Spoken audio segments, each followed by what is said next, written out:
Welcome back to another episode of the Electric Election Road Trip. I'm your host, Benji Backer, president and founder of the Conservation Coalition, and I have the distinct honor of being next to two incredible leaders here in the state of Florida. Julie Wraithmell, who happens to be the executive director of Audubon, Florida, one of our favorite partners to work with, and Michael Dooner, who has done pretty much everything within forestry here in the state of Florida. I'd love for you to just start out by introducing yourselves and then telling us where we are. Michael? Guys first. Normally we allow the ladies to go first. But thank you for being here. Thank you for the opportunity to join you. I'm Michael Dooner, president of Southern Forestry Consultants and Wiregrass Ecological Associates, and I'm past president of the Florida Forestry Association. And I've been a forester here in this area for 40 years, and unfortunately lived through Hurricane Michael, so here to talk about that some too. Amazing. Julie? Great, and I'm Julie Wraithmell. Like you said, I'm the executive director of Audubon, Florida. We're the state's oldest statewide conservation organization, and we focus on water, wildlife, public lands, climate, of course, and also land use. And I actually co-chair the Florida Working Forest Partnership, which is something that the Florida Forestry Association is a big part of, and that's because at Audubon we recognize that forest lands are really, really important to both the health of our ecosystems as well as the health of our planet. So we're really excited to be here today on the eastern side of the Apalachicola River in the Florida Panhandle. Well, and Julie, you focus a lot on forests in a state that has climate change affecting their forests in a different way than maybe out west, where a lot of people know about forest fires right now. Can you talk a little bit about how climate change has impacted the forests here in Florida and why that's so important for people to understand in addition to what's happening out west?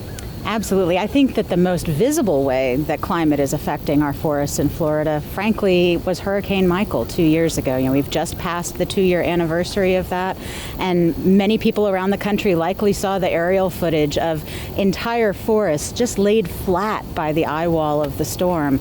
And those flattened forests don't just represent damaged ecosystems, but they represent devastated livelihoods. And for us, that's a real concern because forest lands buffer our water. They help to sequester carbon as we fight climate change. And the last thing that we want to see happen is those folks saying, gosh, I don't think I want to put trees back on that land. Instead, maybe I should put rooftops instead. That is a lose-lose situation for Florida and for forestry, and it's one reason why we work so closely together. Yeah, and Michael, we're standing here in, what used to be a really strong forest, and it was impacted by climate change and Hurricane Michael in a way that you said you've never seen before, and now, behind us they're replanting, but it was completely decimated. What was going through Hurricane Michael like for the people here locally on the Panhandle, and can you explain how it was something that they had never seen before and you had never seen before? Well, it is literally the one of the strongest hurricanes to ever hit the mainland of the country. So, and that's going back decades and decades, maybe even 100 years. We've never seen the devastation of what happened during Hurricane Michael. Never even really thought it was possible. We've lived through category 1s and 2s and 3s and maybe even a category 4 here and there. But the magnitude of devastation that we lived through, and Hurricane Michael came in during the daylight hours. A lot of storms, for some reason, seem to make landfall at night, and you really don't live through that devastation. It's just so hard to describe when you are literally watching trees broken in half and flying by, and houses flying by, and vehicles being blown, and just that level of intensity that you literally live by and watch and experience, for hours at a time. And Michael was a very slow-moving storm, So we literally spent the entire day watching all this happen. And people's homes were destroyed while they were in them. There's no way to describe the feeling of helplessness and just being overwhelmed by an event when you have your home, your shelter, your safe place destroyed while you're in it, and then to go out the next, even that afternoon in some places, but the next day, and literally not even be able to get to the street if you lived in an urban area, getting out of the front door if you still had a front door, not being able to go anywhere. And for those of us that work in the natural resource field, literally taking weeks in some cases to be able to have roads cleared and access to places that we knew needed attention, and to not be able to get there, not be able to assess the damages. It was just incredible, and never hope to never live through something like that again, but an incredible, devastating experience nonetheless. I mean, we can see the landscape damage behind us, right? And I know it's been cleared since then, but you can see that there's not, a group of trees right behind us as there once were.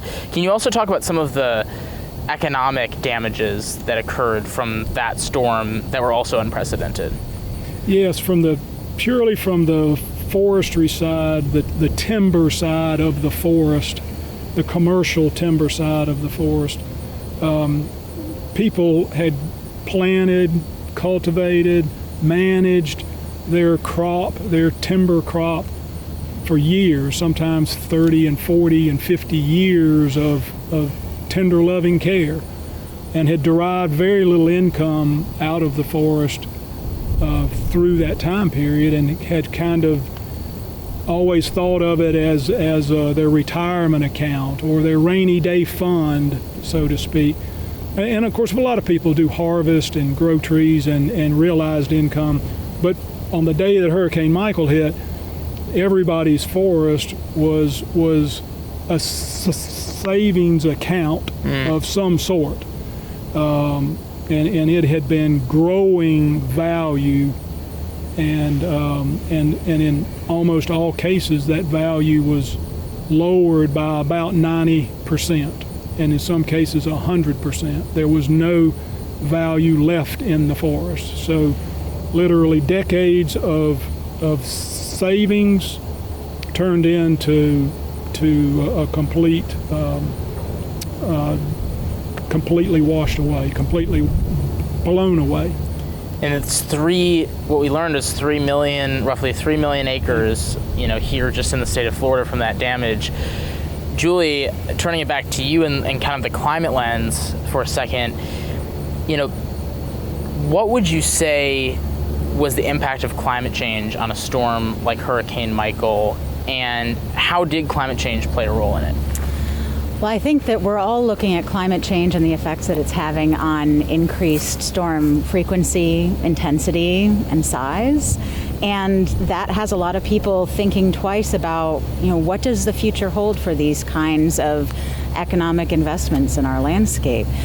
The really sad thing about that is at the same time that working forests are vulnerable to climate change, they're also part of our solution. While people are putting trees in the ground and harvesting them for an economic goal, they're also serving a purpose for the public trust. They're helping us to sequester that very carbon that we know is driving climate change.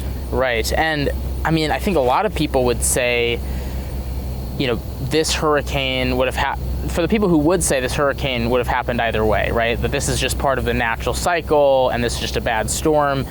There are a lot of people who said that in 2018 with this storm, and I'm sure there are still a lot of people who say that today. What would your response be to people who say that? I would say come tell that to somebody who lost their entire retirement income. Right. This is where people in the Central Panhandle put their resources. And, like Michael was saying earlier, it's not just a bunch of large industrial corporate forests. A lot of them are small forests that people are using for their nest egg and for their future and to pay for their kids' college funds. And that has turned their worlds upside down. The question is, do they have another 35 years to replant in the same crop and start over again? Or do we have to worry about them switching to a different land use that has a faster yield and has a much harder impact on the landscape and, frankly, doesn't help us meet the threat of climate change? Yeah, I think one of the most alarming things as we kind of walked earlier was hearing that the people who own these pieces of land don't really want to rebuild because they're just worried that the same thing is going to happen again or happen in a worse way. And if they didn't feel like climate change is playing a role in that and it was just a random storm, I don't think the reaction would be that way. I think many of them would with help. Yeah. I mean, I don't think people just go into this, and maybe I'm speaking out of turn, so Michael, you can feel free to stop me, but I think people invest in this kind of land use because they care about it too. I mean, private landowners, they love their land, and foresters, they love their trees, but the question is can they afford to go back into it? And that's why recovery funding after storms is so incredibly important, and it's why it's something that Audubon joined the Florida Forestry Association in advocating for. We had people say to us, why do you care that we are helping to recover what is a private industry? And it's because that private industry also has public benefits that we all really depend upon. Well, and Michael, you said earlier 2 years later, over 2 years have passed, and that recovery help hasn't come to these communities. How hard has that been for the local landowners, and why do you think it occurred that way, where we're still waiting 2 years later? Yeah, and in answering that question, let me add a little bit to what Julie just said, and you in my question, had said to her too, was the landowner base here. This is not corporate forestry here. These are literally 2/3 to 3/4 of our landowners of the forest in Florida and in the southeastern United States are non-industrial private forest owners, just like you and me and Julie. They own 40 acres or 100 acres. Maybe they're fortunate enough to own 800 acres, but they're small landowners, and these trees, this timber, was their retirement in many cases, or it's a crop that's only harvested a few times during their entire life. So the recovery and that decision to invest in another crop that frankly you might not ever benefit from, certainly your heirs will, or you would hope that it doesn't get wiped out by another storm. That is a tough decision to know when you've lost everything or a lot of everything that you had. Where do you get the funding? Where does that come from? You certainly have, and these landowners do love the land, and they don't want to see it mismanaged or unmanaged, and they're committed to doing the right thing. But if they literally cannot afford it, they just can't do it.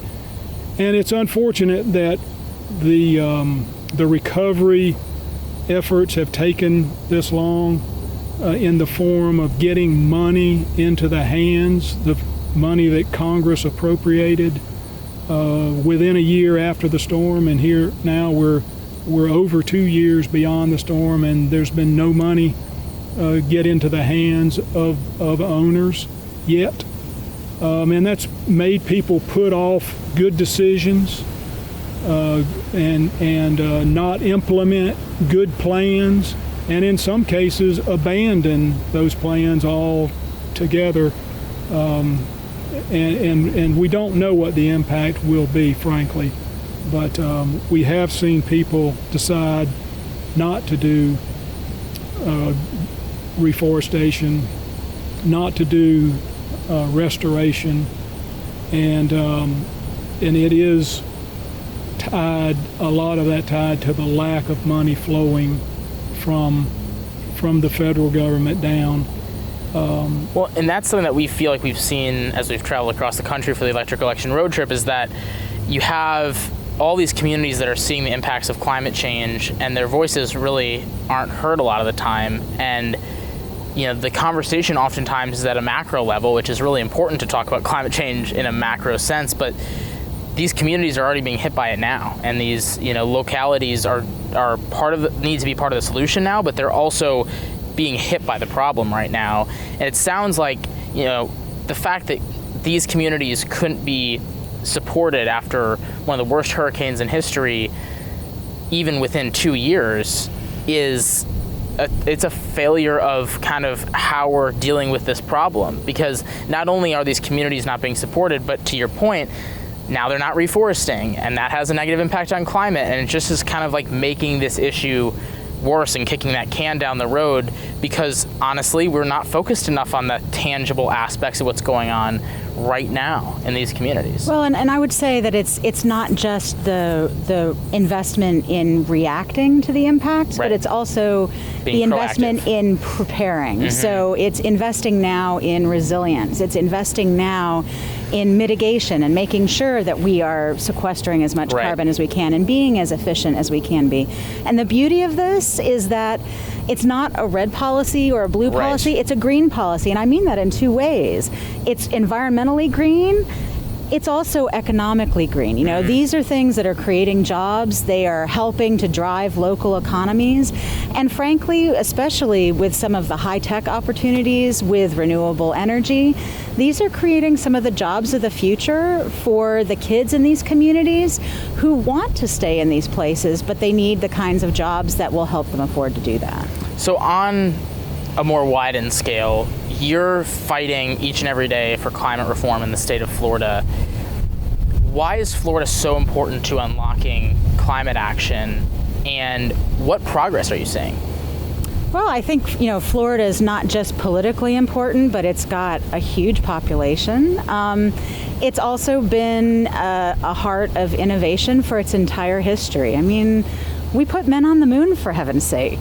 Surely we can science our way out of this too, but we need to get started. And that's where we think it's really exciting, especially to see private sector partnerships, like working with the foresters on sequestration, looking at some of the large announcements that we've gotten from some of the state's biggest utilities about industrial scale solar. They're really investing in this new technology that's helping us to plan for a better future, not just for our state, but for our kids. Well, and for us as the Conservation Coalition, that's why we're investing so heavily in Florida, is because while there is, while there should be some sort of, definite impatience and urgency of the issue, there's also a lot of hope here in the state of Florida. And partially that's because you guys are seeing the effects firsthand, and you need to act now in a way that maybe other places aren't seeing as strong of effects now. But you have bipartisan leadership, not as much as you need, but you do have some bipartisan leadership. You are seeing the companies and utilities in this state start to scale their clean energy operations. And it's less about, is climate change real in this state right now? It's like, how do we deal with it? And for both of you, how can Florida serve as a model for the rest of the country? And I guess we'll start with you, Michael. How can Florida serve as a model for the rest of the country when it comes to fighting climate change and looking at solutions? Well, I would start with as an example, the one that's near and dear to my heart is the Working Forest Partnership. That is an occasion or an effort that was started about 10 years ago with all our partners in the forest. And by that I mean Audubon and the Thousand Friends of Florida and the water management districts and the DEP and the Park Service and the Nature Conservancy and just 25 or 30 different groups who represent obviously their own interest in the forest and the land of Florida, but it was where we brought people together, and we do it regularly, to discuss the overall goals of the group. And there's some states where there's still a lot of infighting amongst the users of the forest. In Florida, I think we can honestly say that we've set an example where we've brought the producers and the users, whether they're intensive or extensive or whether they just enjoy the forest or derive some commercial product out of the forest, we've brought them all together for 10 years, and we sit down every year and we talk to each other now, not just once a year, but we can literally pick up the phone and talk to each other. And that's a good example that I think other states could and should build off of. It's still difficult to get the politicians to gather in a room and have those same type of honest and open discussions. But if we can do it at the local level where the passions are generally truer and more honest, and we can work together, I just think that's a great model to work from. Absolutely. And you know, the beauty of Florida also is that I think Floridians, we live closer to the land than a lot of the country does. And by that, I don't just mean that we're rural, because there's a big part of Florida that's urban. But what I mean is the environment's our economy in Florida. Right. You know, if the environment goes south, everyone suffers, whether they are an avid outdoors person or a AC devotee, you know. And so we have a long history in Florida of the environment not being a partisan issue. And that's why, you know, I can say definitively that, you know, our senior senator from Florida, Marco Rubio, recognizes that in Miami Beach on some blue sky days, you have water in the streets. You know, and our governor in Tallahassee, Governor DeSantis, recognizes that it's time for us to have, you know, a climate change czar, a resiliency czar, recognizing that we can deal with this, but we have to start now. Yeah, and that bipartisanship that, again, still needs to grow, but that is here, that isn't here in other states, or isn't there in other states, is inspiring. And I think it can serve as a model nationally of how we can move this issue forward. For us, you know, we engage a lot of, you know, independent to conservative leaning people, and they're so enthusiastic about working on climate change here in Florida in a way that we don't see in other places as strongly. And I think that the way that the governor and, you know, the state house and the state senate that are working across party lines to get things done, you know, the way that that's being handled needs to be scaled nationally. It obviously still needs to be scaled here. It needs to be scaled in Florida too, Yep. but I think the other thing is we're really lucky to have such great leadership on local levels too. Right. I mean, we've had more than a decade of really innovative leadership from, you know, Miami-Dade County, for example, and the lower southeast coast, and a lot of local governments in Florida in particular have been leading the way for years, and now the state government is picking up some of those lessons learned, and it's the opportunity for us to scale it now. Right. We need more of that. And I think your point of how it affects tourism, the economic development, the energy side of things, it's such an important issue to Florida in a way that cannot be emphasized enough, because like you said, this is the environment is all, you know, that's what Florida's known for, is its environment, whether that's the Everglades or the beautiful beaches here in the Panhandle or anything in between. That is where that's why people come to Florida. That's why people move here. That's why people, you know, are tourists here. And if we're not protecting it, we're not protecting the future of the state. So we need to wrap up, unfortunately, but before we've gone on to the next podcast, for every podcast, we've asked each one of the amazing people that we've interviewed what they hope we learn over the course of the rest of the trip. We still have 2.5 weeks left, and we'll start with you, Julie. What do you hope we see over the rest of our road trip? I just think it's really reaffirming to see how Americans care so deeply about climate change and how innovative they are. I think that as many different kinds of places that we have in our country, we're also seeing solutions popping up everywhere. And really the barrier is being able to share those at scale. And so I can't wait to see some of the great examples that you find in other places, and hopefully we can plagiarize wantonly from them here in Florida. I hope you'll take from us one of our very best solutions, one of our very best examples, which is, you know, our private forest industry here, and just how critical it is to our wildlife and our water and our climate in Florida. Thank you. Michael? Well, that's hard to top. So I'll just try to. I think what I hope you'll learn, and I hope others will learn too, is to listen to the people that own the land. And in the southeastern United States, it is a different land ownership pattern.